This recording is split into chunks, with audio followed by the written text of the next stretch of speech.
یہ بہت جناب یہ کنفلکٹ آپ پیدا کرنے جا رہے ہیں، اس سے آپ کے پاؤں جلیں گے. لکھ لیں آپ. کچھ بھی نہیں ہوگا. اگر لال مسجد کا آپریشن ٹھیک تھا تو خادم حسین رضوی اور افضل قادری کے خلاف کیے گئے مقدمات بھی ٹھیک ہے.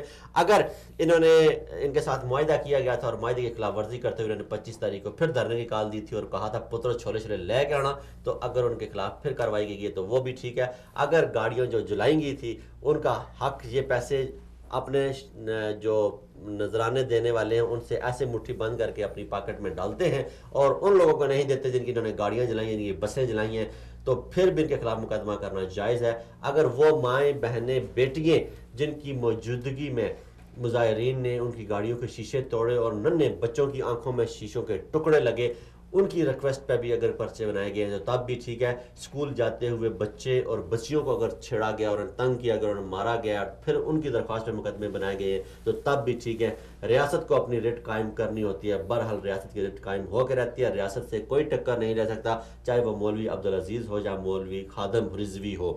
حکومت وہی کامیاب ہوتی ہے جو اپنی ریٹ برقرار رکھ سکتی ہے. وہ حکومت وہی 5 سال پورے کرتی ہے، وہی اپنی پالیسیوں کا امپلیمنٹیشن کروا سکتی ہے جو اپنی ریٹ برقرار رکھ سکتی ہے.